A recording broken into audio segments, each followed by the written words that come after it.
दोस्तों एक बहुत ही बड़ी न्यूज़ आ रही है। जिस बात का डर था वही चीज़ यहाँ पे हो चुकी है। यूएस और इजराइल ने मिल करके यहाँ पे ईरान के ऊपर अटैक्स स्टार्ट कर दिए हैं और यहाँ पे ना सिर्फ ये न्यूक्लियर प्रोग्राम को रोकने के लिए किया जा रहा है, यहाँ पे रिजीम चेंजेस के लिए भी यहाँ पे ये अटैक्स किए जा रहे हैं। ऐसा डोनाल्ड ट्रंप ने एक वीडियो जारी की है, उसके अंदर बताया है। और ये एक बहुत बड़ी न्यूज़ है, स्पेशली अगर आप स्टॉक मार्केट में पार्टिसिपेट करते हैं और मंडे को आप अगर वेट कर रहे हैं कि कौन से वो स्टॉक्स और स्पेशली कौन से वो सेक्टर्स हैं जिस पे इस न्यूज़ का, इस वॉर का असर पड़ सकता है, उसके बारे में हम इस वीडियो में बात करने वाले हैं। दोस्तों जब भी कोई वॉर होता है, स्पेशली अगर मिडिल ईस्ट में हो रहा है, तो सबसे पहले जो इफेक्ट होते हैं प्राइसेस, वो होते हैं क्रूड के।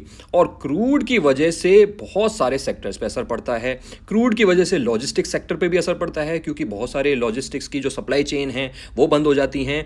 और क्रूड जो है लॉजिस्टिक्स के जो मूवमेंट है उसमें भी तो यूज़ होता है, उसके ट्रांसपोर्टेशन में भी तो यूज़ होता है। तो अगर ट्रांसपोर्टेशन महंगा हो जाएगा तो लॉजिस्टिक्स सेक्टर पे असर पड़ता है।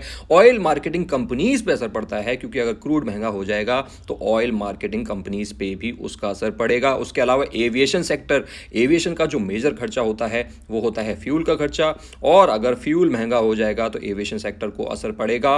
और उसके अलावा एयर स्पेस भी बहुत सारे मिडिल ईस्ट में यहाँ पे बैन कर दिए जाएंगे, जिसकी वजह से फ्लाइट्स बहुत सारी कैंसिल होंगी, तो एविएशन सेक्टर पे भी इसका असर पड़ेगा। एविएशन सेक्टर में मेजर प्लेयर कौन सा है? इंडिगो। सो इंडिगो में आप लोगों को गिरावट देखने को मिल सकती है मंडे को। उसके अलावा पेंट सेक्टर जो है क्रूड को as a raw material use करता है, और अगर क्रूड के प्राइसेस बढ़ते हैं, जिसके चांसेस काफी ज्यादा होते हैं जब भी कोई वॉर होता है, डिपेंड करता है कि ये वॉर कितना प्रोलॉन्ग होता है, पेंट सेक्टर पे भी असर पड़ सकता है। और पेंट सेक्टर ऑलरेडी बहुत सारी मुश्किलों से गुजर रहा है। एशियन पेंट्स, बर्जर पेंट्स, सबकी हालत ख़राब है, क्योंकि उसके अंदर बहुत ज़्यादा कंपटीशन चल रहा है। और उसके अलावा अल्टीमेटली आपका ऑटो सेक्टर, जब क्रूड के प्राइसेस बढ़ेंगे, पेट्रोल डीजल ये सारी चीज़ें महंगी होंगी, तो ऑटो सेक्टर में डिमांड पे असर पड़ेगा, जिसकी वजह से ऑटो सेक्टर भी अफेक्ट हो सकता है।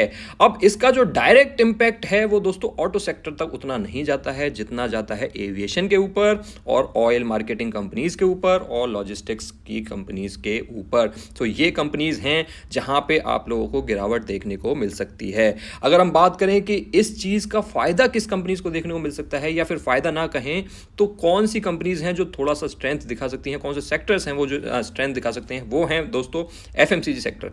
एफएमसीजी सेक्टर जो है वो सेफ हेवन माना जाता है। जब भी ऐसे कोई न्यूज़, ऐसा कोई वॉर होता है, जब लोग ये क्रूड से रिलेटेड या कोई भी सेक्टर जो ज़्यादा अफेक्ट होता है वहाँ से पैसा निकालते हैं, तो उसको कहीं ना कहीं पार्क करना होता है, और उसको पार्क करने के लिए लोग जो हैं एफएमसीजी का सहारा लेते हैं। और यहाँ पे क्योंकि ये एक वॉर हो रहा है, तो इसकी वजह से डिफेंस सेक्टर पे पॉजिटिव असर पड़ेगा। डिफेंस के स्टॉक्स आप लोगों को भागते हुए नजर आ सकते हैं। उसके अलावा एक और सेफ हेवन, सेफ एसेट होता है जिसका नाम है गोल्ड, जो कि ऑलरेडी इतनी ज़्यादा रैली दिखा चुका है। पिछले एक साल में 80-90% के रिटर्न्स दे चुका है, और पिछले 2-3 सालों में तो 200% के आसपास के रिटर्न्स दे चुका है।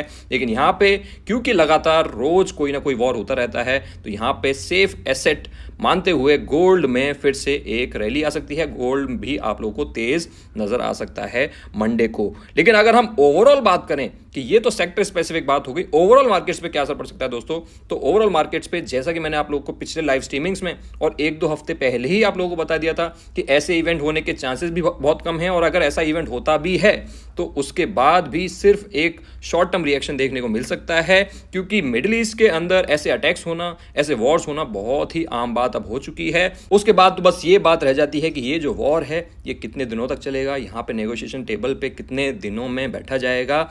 ये सारी चीज़ें ही हैं जो थोड़े बहुत वेरिएबल्स रह जाते हैं। मिडिल ईस्ट के वॉर्स जो हैं, जो हमारे मार्केट्स हैं और जो वर्ल्ड के मार्केट्स हैं, बहुत बार देख चुके हैं, इसीलिए इसका कोई लॉन्ग टर्म या मिड टर्म मुझे इम्पैक्ट देखने को नज़र नहीं आ रहा है। शॉर्ट टर्म में एक रिएक्शन देखने को मिल सकता है, और ऐसा भी हो सकता है दोस्तों कि मंडे को गैप डाउन ओपनिंग तो हो निफ्टी में, लेकिन एकदम से सेम डे ही रिकवरी आ सकती है, या फिर आने वाले 1-2 दिन के अंदर रिकवरी आ सकती है। ऐसा मेरा मानना है। आपको क्या लगता है इस वॉर का और इस अटैक का क्या असर होगा हमारे मार्केट्स पे? आप मुझे नीचे कमेंट सेक्शन में बता सकते हो, और फिर हम एक हेल्दी डिस्कशन कर सकते हैं।